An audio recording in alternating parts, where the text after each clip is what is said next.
Hello, dear friends. Here we are. This is the Medium's Harvest by Emmanuel, day 89, chapter 89. It's about inner remodeling. That's precisely what we're going to talk about. And this is a book that was composed by Emmanuel through Xavier, bringing essential highlights from the Medium's book and paying a tribute to 100 years in 1961. This is very interesting because mediumship is an ability of the soul, of the incarnate being, inherent of the soul, as Kardec says, and as such, to be educated. We cannot any longer lose sight that this is part of us that needs to be educated. So we need to instruct ourselves, and as we instruct ourselves, we practice. Why? First, to illuminate ourselves, and two, to help and serve others. So to learn and to serve, as Emmanuel says. Not for any other reason. Emmanuel writes this chapter 89 on inner remodeling. And he relies upon the last item of the Medium's book, item 350. Shall we go there and read it? There is a chapter which is quite amazing. Chapter 29. I am particularly a fan of this chapter 29 in the Medium's book because it talks about meetings and societies. And for those who want to participate in a meeting or in a spiritist society or form a group or a spiritist society, this chapter is a must. Chapter 29 of the Medium's book by Kardec. He talks about the ins and outs of the group and how to handle it. And it's quite, a general instruction that he gives to us. And there is a moment, the last part of it, he talks about rivalries among spiritist societies. This was 1861 when Kardec published, and it's mind-blowing, to think that Spiritism came for beautiful purposes and spiritist societies would be formed to compete. But since Kardec's time, that was the case. And nowadays, unfortunately, it still is the case. You may be asking why, so that's why we need to read this book. Today we're focusing on item 350, which is the last item in this chapter 29. He says, if Spiritism is to transform humanity, as has been averred, it can only do so by improving the masses, which will happen only gradually. Little by little, as individuals themselves improve. What good is it to believe in the existence of spirits if such belief does not make anyone better, kinder, more accepting of one's fellow beings, and humbler and more patient in adversity? What good would it do to those who are greedy to be spiritists if they continue to be greedy? To be proud if they continue to be full of themselves? To be envious if they remain jealous? Thus, everyone could believe in the manifestations, yet humankind could remain at a standstill, as we have seen. This is not how God intends it, however. It is toward a providential purpose that all serious spiritist societies should tend, grouping together all those who have the same sentiments.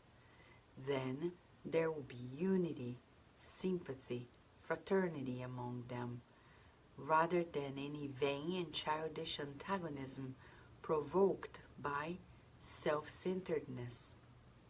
There will be more good deeds than mere words. Then they will be strong and powerful because they are supported on an unshakable foundation, the good of all. Then they will be respected and will silence all the mockers, because they will speak in the name of the morality of the Christ consciousness, respected by all. This is the course along which we have endeavored to take Spiritism. The flag we have raised on high is that of Christian and humanitarian Spiritism, around which we are happy to see so many people gathered on all points of the earth, because they understand that the anchor of salvation, the safeguard of public order, the sign of a new era for humanity is to be found there. We invite all Spiritist societies to participate in this great work. From one end of the world to the other, may they extend the hand of fraternity, and thereby they shall snare evil in the laces of an inextricable web. There you go. Are you surprised?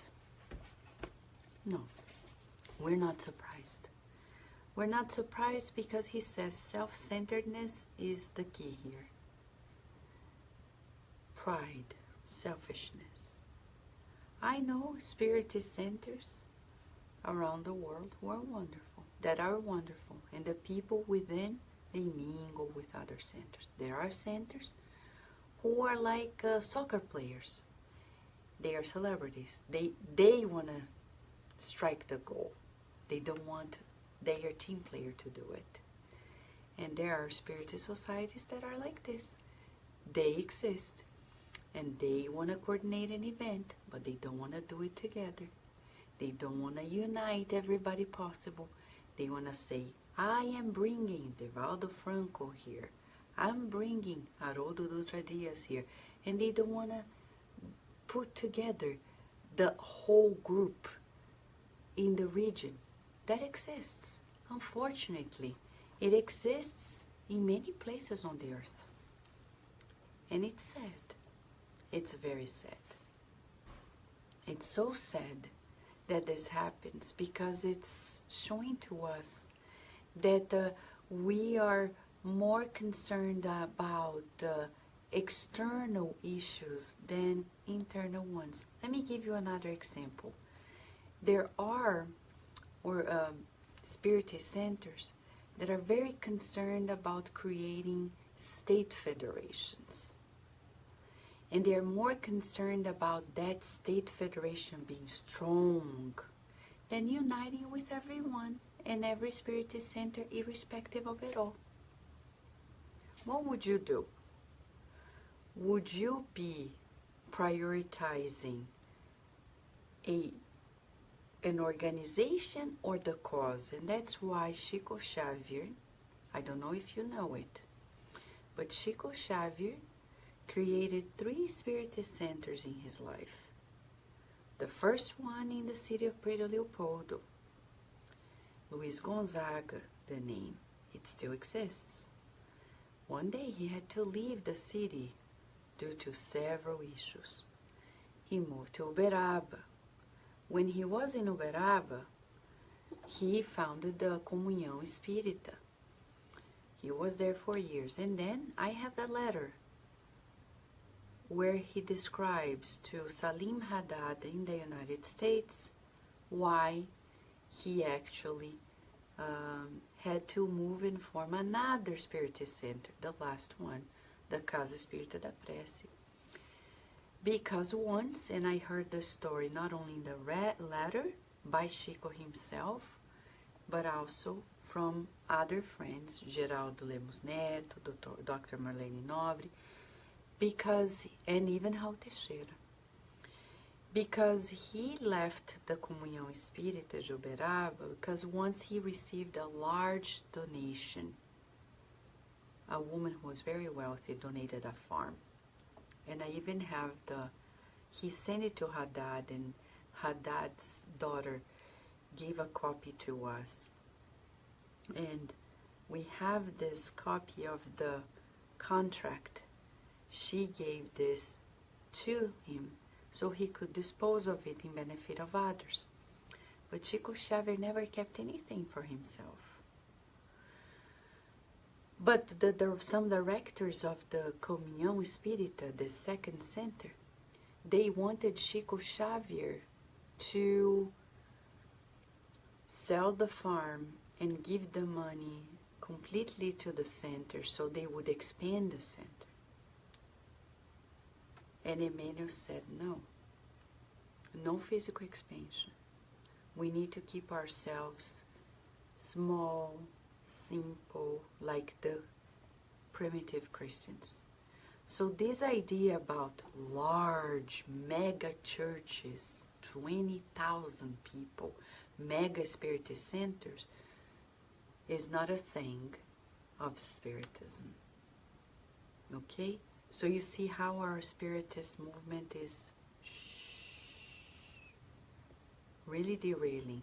Because we're now in a phase that we're believing in a mass movement. And when you start mass movement, people stop thinking. They don't discern any longer. Okay, so we are in a critical phase in our Spiritist movement. Thinking that it's beautiful. It's what we call in sociology a massification. It is impossible for people to awaken in a mass movement. Sociology explains to us people are more emotional than actually reasoning, and Spiritism is about reasoning our faith. Kardec says smaller groups, smaller meetings, and we're doing everything to have large groups, large meetings, super huge events, 20, 30,000 people. Go interview them. I know the accounts of many people who've been to amazing lectures by Divaldo Franco. You ask them, what did he say? I don't know, but it was so beautiful. But what did he say? I don't know. It was funny. It was great. It was truly moving. A month later, they can't recall. Many people can't recall anything. Is it Divaldo Franco's problem? No. It's our problem. That we are going there just to be mesmerized. So we need to think what we're doing. And Allan Kardec is telling us, we're not here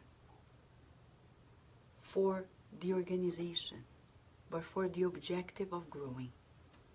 It doesn't matter if you studied in Harvard or in an university elsewhere. For the spirit, what matters is if I learned. For us in Spiritism, it doesn't matter if you studied in the Centro Espírita with Chico Xavier or here in the United States, because the teaching is immortal. If I learned here or there.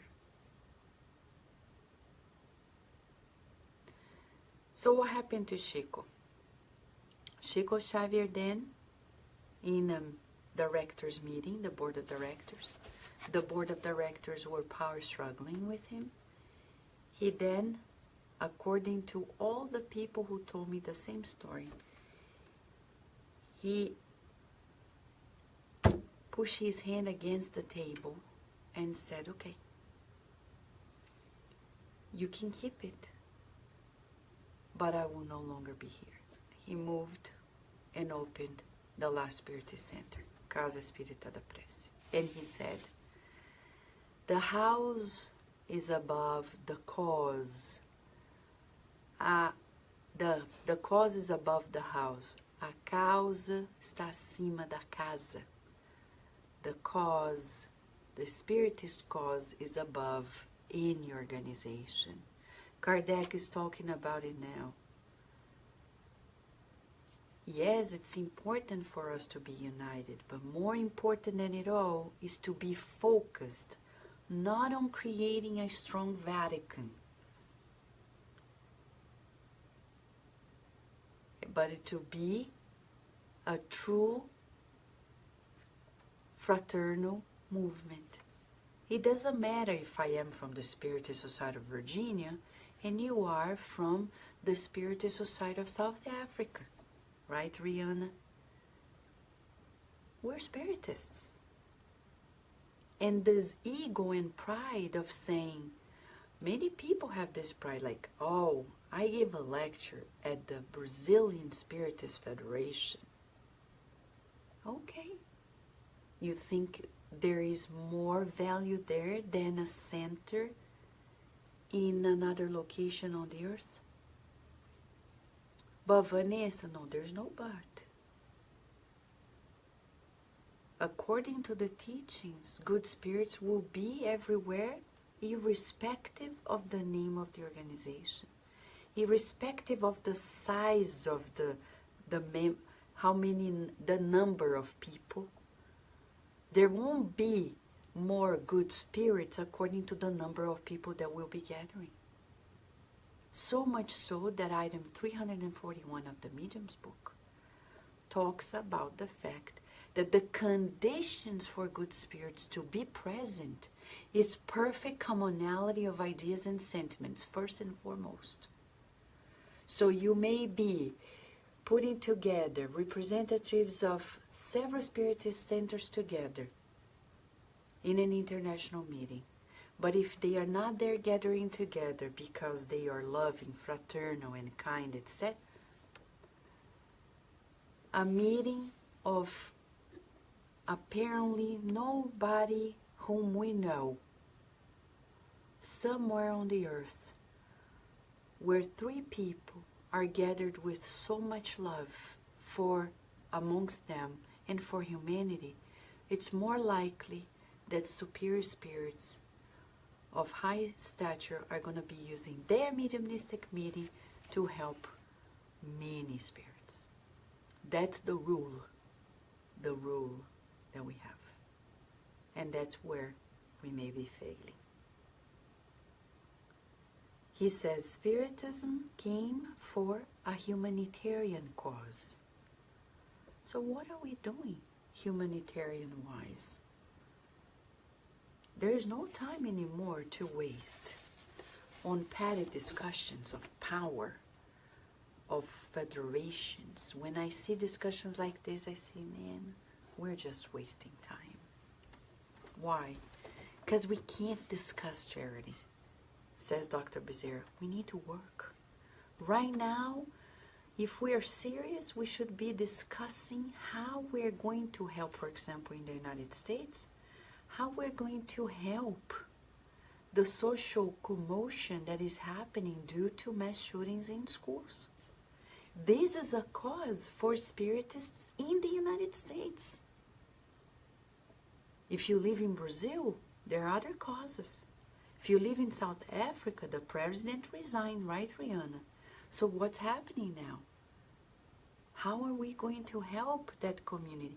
So we're not going to save anybody, but our causes shall be also customized to reach out to the very issues that happen in our country, not elsewhere. And thus saying, the ultimate way to achieve it, says Kardec and Emmanuel, piggybacks, kindly I'm saying this, on it. Chapter 89, inner remodeling, inner reform, inner transformation. This was a public meeting on December 9th, 1960, based on the last item of the Medium's book by Kardec, 350. We've just read it. Emmanuel then explains to us, let's keep in mind what he says. When the sublime spirituality enlightened you from inside out, you begin to picture perfection in the attitudes of others.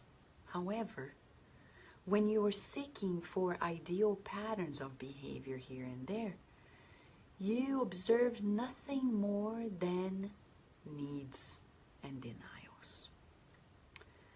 There were brothers who seemed to you to be the support of courage, but they fell in discouragement in their nascent difficulties.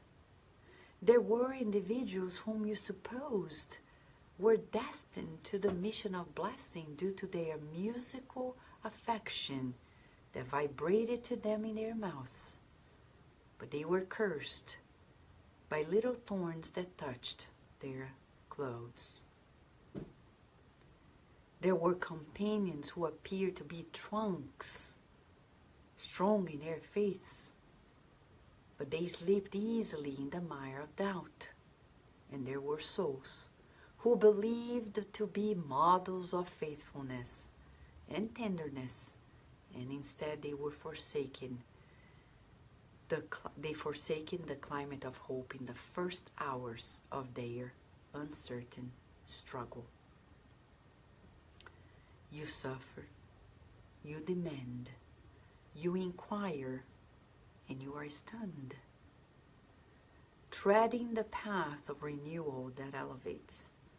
You ask for circumstances and companies in which you choose for support to carry on. However, if you were on the sphere of your perfect friends, you would not breathe in the school of moral improvement. The universe is governed by infallible laws. Give, and it will be given to you, Jesus taught. Thus we possess what we give. If you aspire to receive the sympathy and selflessness of your neighbor, begin by giving out sympathy and abnegation. The understanding in the Spiritist teachings makes it clear to us that it is folly to claim compulsory sanctification, but rather that it is our simple duty to make our own transformation for the good, so that we may be for others even today what we want to be for them to be for us tomorrow. It is possible that you are crossing the long road of stony and obscure incomprehension, but let there be sufficient light within, and the night, however thick, will always be a shadow that escapes from us.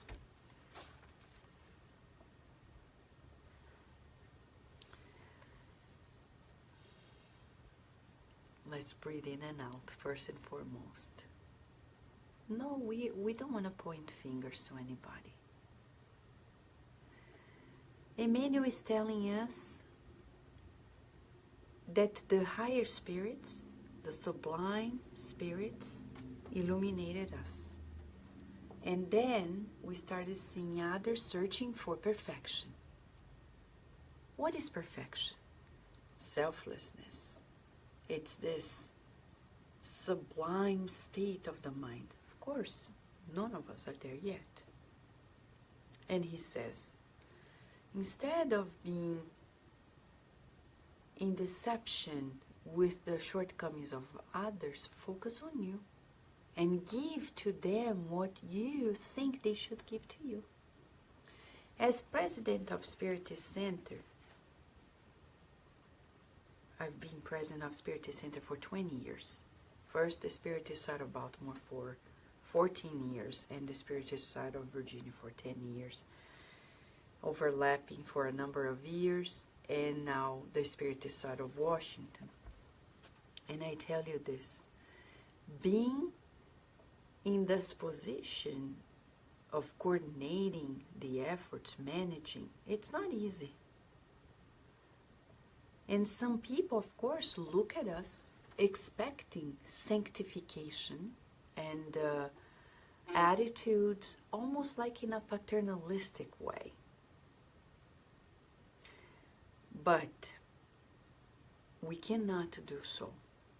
And we cannot expect others to do it to us. For example, I know presidents of Spiritist centers who expect that the state or national federations in the Spiritist movement in general, they are going to be very paternalistic. No, we shouldn't expect that.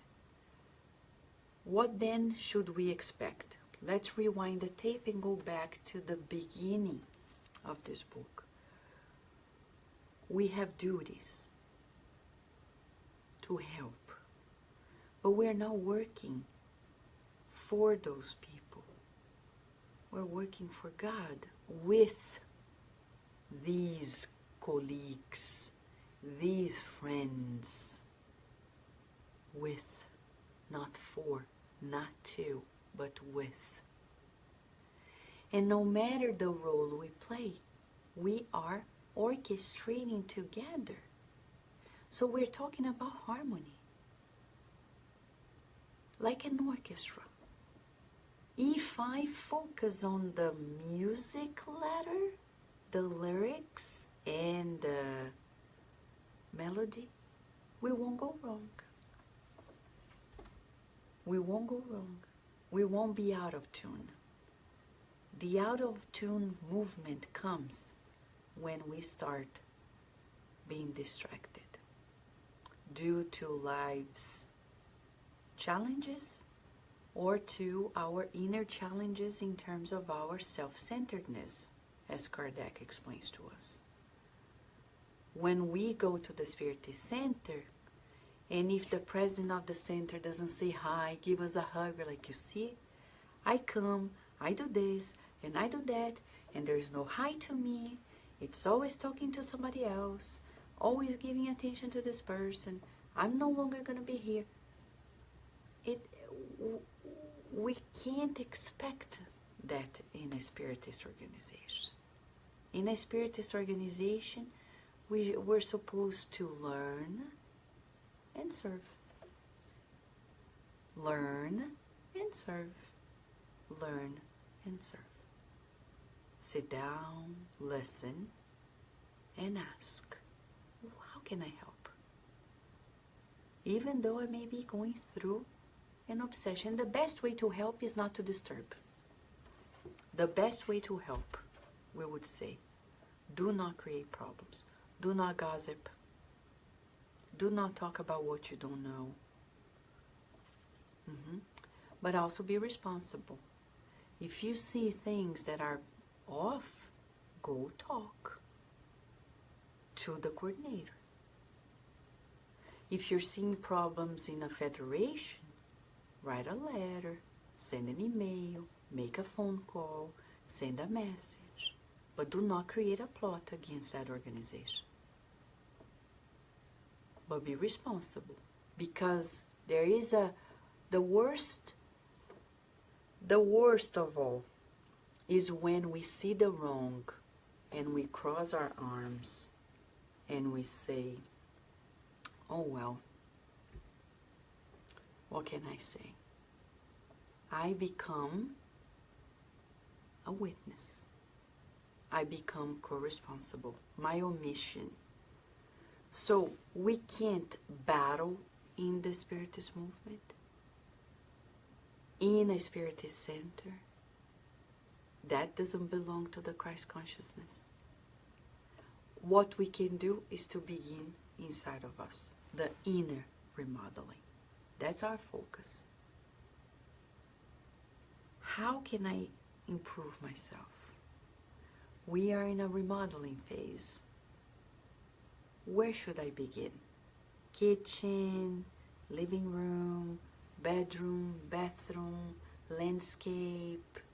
Where do you want to begin? Where do you want to begin? You need to begin from somewhere, and eventually you're going to end up remodeling everything, but it begins with a place. You can't remodel the whole house at once. That doesn't exist today and never will. If you talk to people in construction, it doesn't exist. Remodeling everything simultaneously. You start from one place and move to the next, to the next, to the next. And the same happens to us, inside of us. Alexandra, thank you, she's saying, accept differences. All of us have something to offer. And that's another beautiful harmonizing element here. When we recognize that everyone is a child of God, and that God placed those people here to be with us, how dare we put them aside, ostracize them. How dare we create this, what we call relational aggression? We are battling against the very army of the Christ. It's as if we are in a battle. There are soldiers of our troops, and we are creating a war with them instead of focusing on the teamwork effort. We're creating an embarrassment for everyone, to say the least. So I cannot despise anyone just because they're different. I should think they are children of God. Jesus put them here. They are spiritists. They have their way of doing spiritism, as long as they are not hurting anybody. Leave them alone. And we can't put them aside, especially if we belong to an organization that is supposed to unite everyone. Then it becomes almost like a crime to create dissension. And I think, according to the laws of society, it is a crime with the divine law to separate people, to create dissension, to despise somebody, to make them feel less, excluded. It is. In better worlds, I have no doubt that those are true infractions, because it is an infraction to the law of society. And we as spiritists, we know better, or at least we should know better. So you suffer, you demand, says Emmanuel, you inquire, and you are stunned that this, that, and the other, doing this, that, and the other. But they have their right. It's their life. They fail. The problem is if I fail. As Mother Teresa says, it's between God and us. What people say is between God and them and God. The universe is governed by infallible laws. So again, Emmanuel is reminding us that there are laws and they don't fail. So we don't need to be worried about others, but we need to work. He says, you would not breathe in the school of moral improvement. If you were on the sphere of your perfect friends, you would not breathe in the school of moral improvement. Earth is a school of moral remodeling, improvement. This is what happens to us here on the earth. And that's my focus. I'm going to school to improve myself. Karina is saying, I don't know if I will be able to sleep after this talk. Everything you said is happening here in Brazil, Vanessa. Really? Oh my gosh. I'm glad I don't know anything, because it sounds like it's happening everywhere in the world, Karina. Yeah, it's probably something that is happening everywhere. So let's pray, friends. You see, Kardec was already predicting we would be here together intercontinentally. That's what he says. We would be uniting ourselves, whether we have centers, no centers, whether we're part of organizations X, Y, Z. We unite because we want to learn and serve. And that's what matters. I'm not leading anything, I'm just sharing. These are not my teachings. The people who helped translate, revise, we're a team. Visible, invisible, together. And sharing, so we can grow stronger and do what we need to do, because the earth is more than ever in need of a conscious heart. More than ever, the earth needs conscious hearts. We can't have hearts only, and we can't only have consciousness. We need to unite both. Conscious hearts. People who understand what they need to do, and why they need to love, how they need to love, and work on it. As we read yesterday, it's labor intensive. It's supposed to be. And we cannot say, I won't do it. It's going to be to our own detriment. And he says, we only possess what we give. So if we want sympathy and selflessness, what do we need? To give it. And I know presidents of federations, organizations, who are seated on a throne, expecting that everybody respects and doesn't complain. I'm so sorry. The higher you go in a spiritist organization, the more you serve.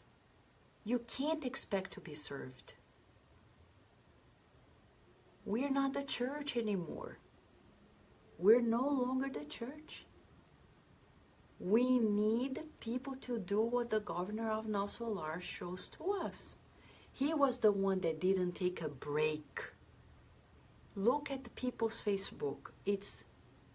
And I say this kindly, it's a shame.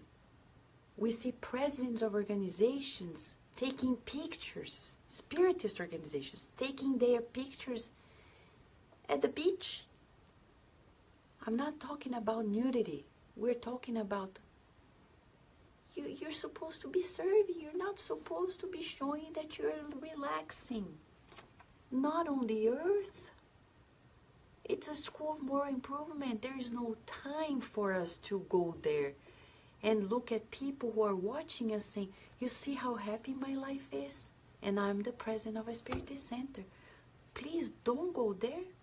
That's kind of ostentatious to show that you're eating at a good restaurant. And I don't say this because I can't.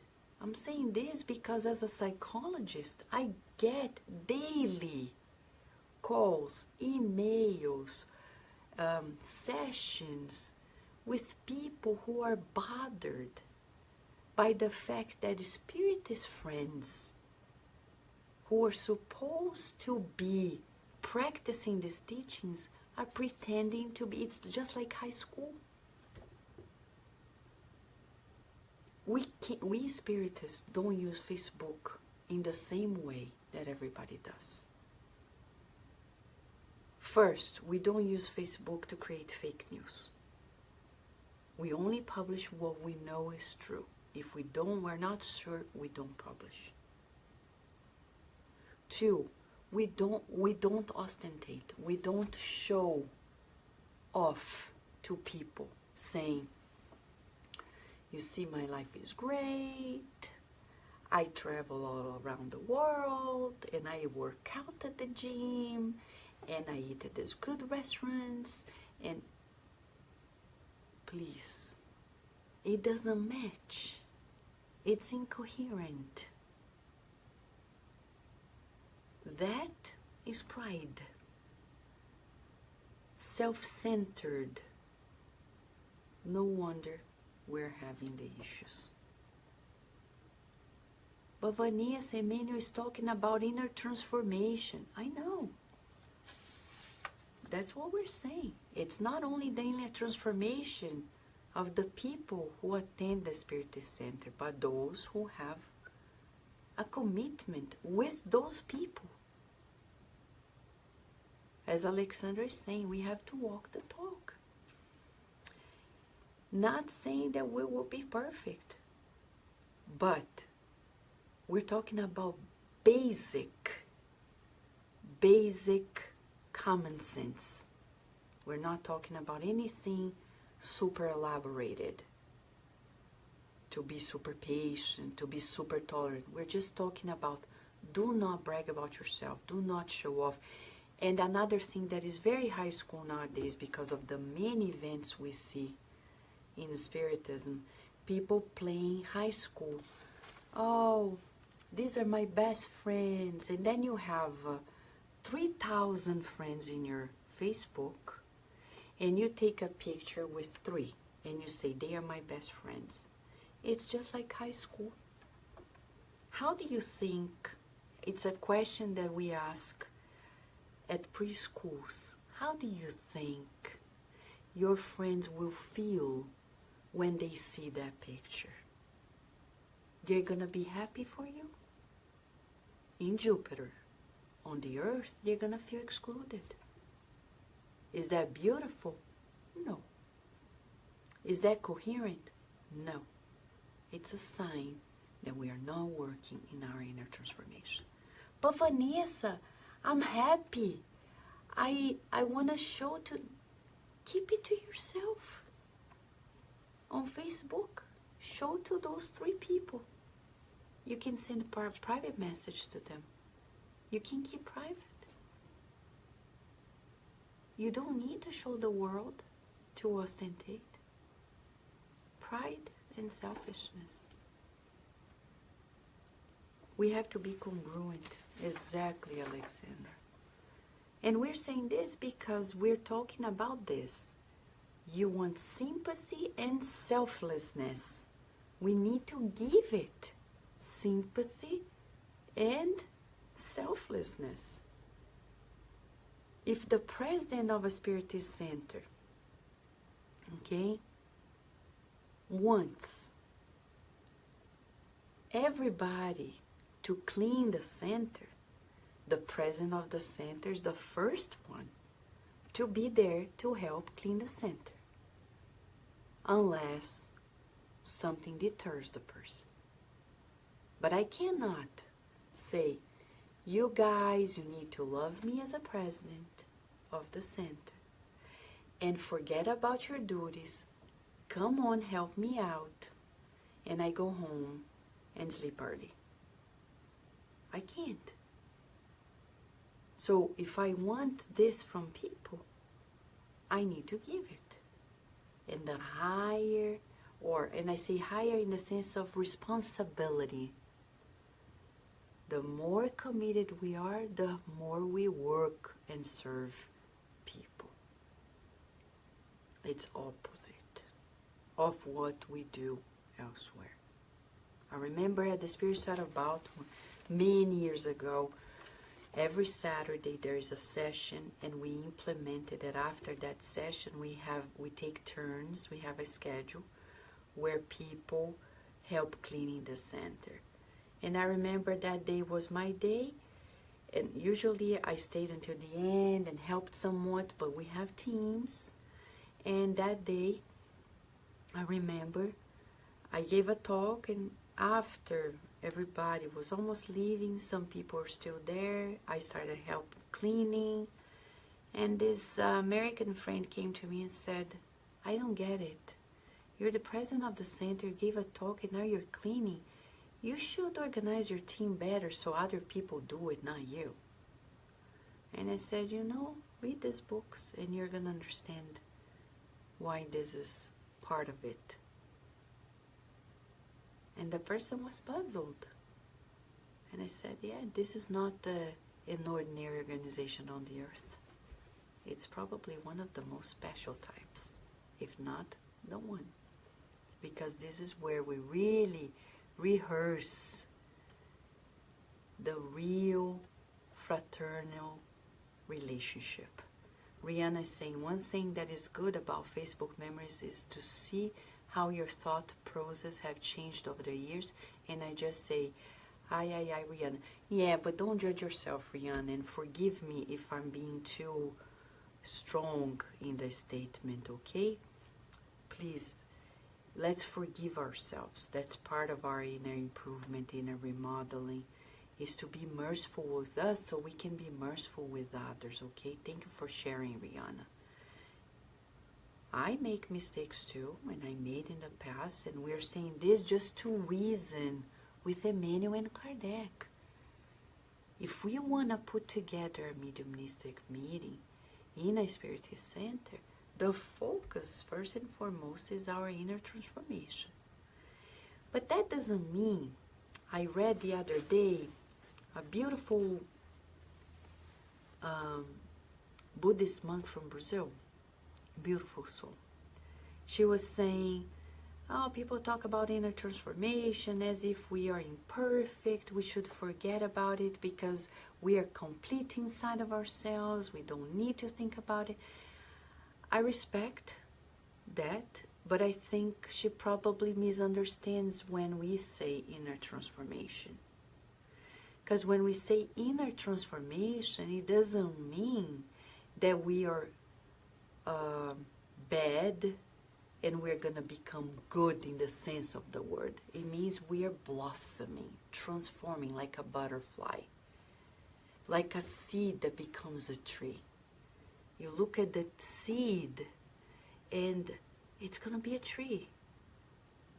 So there is nothing lacking in the seed, but it's transforming itself from the inside out, like us.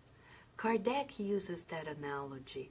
So of course we need to stop the negative talk, negative self-talk, saying, come on seed, you're bad, get out of there now, come on, you're taking too long, we need the fruits from the apple tree. We can't tell this to the seed. What do we do to the seed? We plant it, water it, keep the conditions optimal, and time, care is going to bloop, bloop, bloop, bloop, bloop, bloop, bloop, bloop, bloop. This is us. We cannot look at ourselves in the mirror and curse ourselves for not being a fruitful tree yet, or at least not like other fruitful trees we've seen. But we need to keep caring for it, saying, come on, I trust you. I know you're gonna make it, but we do not grow alone. And that's where probably we miss the boat. Because others are growing around us or with us and influencing us. And that's why growing is more complex than we imagine. So Emmanuel tells us, he says,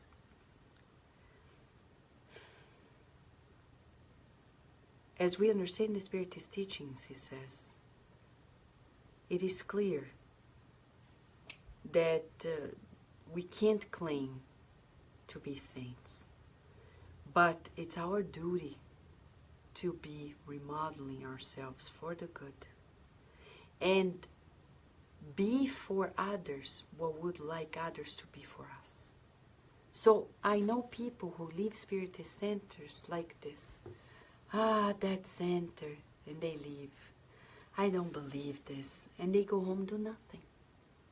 My suggestion is this: if you think you're better, move, form a center, lead it, coordinate, and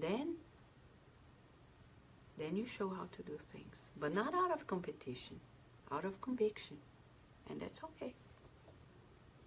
But stay there, sabotaging the whole thing and power struggling is a no-no. Is a no-no. It is possible that you're crossing a long road of stony and obscure incomprehension. But if I make, he says, sufficient light within myself, that darkness of my ignorance is going to fade away and be just passing shadows. He begins by talking about sublime spirituality shedding light onto us, and from us we shed light onto others. You and I are being invited to keep shining. Who said it? Me? No. Emmanuel? No. Kardec? No. Jesus. Let it shine. Inner transformation is about letting your divine shine. It's not you, it's God. In you, with you, for you, to you. You're light. You are light. You are peace. Your joy of living. Do I have any doubt? No. And the reason why we are having many social problems around the world is because there's a lot of destructive talk, from parents to children, from friends to friends, We need more of this constructive talk. And that's why on Sunday we're going to offer, according to instructions from the mentors of Kardec Radio, as we end this book tomorrow, Saturday, on Sunday, we're going to be releasing a live program, both one in English and one in Portuguese, about the elements of harmony for the Spiritist movement. More than ever on the earth, the spirits who guide Kardec Radio, including Benjamin Franklin, they think we need to be more positive in our proposal, in the relationship we have with one another in the Spiritist family around the world. And there is sufficient evidence in Spiritism that it's more about finding the positive than persecuting the negative. Not in us, neither in others. We can't do this. We need to be positive. Positive, not washing our hands and accepting the wrongdoings, but addressing them with faith that we are here for higher purposes and sent by higher spirits. So, today we end talking about light. This little light of mine, I'm gonna let it shine. This little light of mine, I'm gonna let it shine. This little light of mine, I'm gonna let it shine. Let it shine, let it shine, let it shine. And tomorrow when we come back, chapter 90, the last chapter of the Medium's Harvest, is about what we want, what we dream about in the mediumistic meeting. Not only rescuing the suffering ones, but talking to the discarnate benefactors. The discarnate benefactors. And that's precisely the last chapter. Discarnate benefactors. Emmanuel then says, without difficulty, you will perceive their presence. If you accompany the good spirits who, in everything and by everything, reveal themselves as faithful companions of Christ, you will forever avoid shadows from the real world, and you will advance to God under the glory of the light. Yes, Rudy, it is about the light. Yes. So let's end by singing. This little light of mine, I'm gonna let it shine in you and in me. This little light of ours, we're gonna let it shine. Let it shine, let it shine, let it shine. A kiss and a hug and a lot of faith in God. We're not alone. Thank you, friends.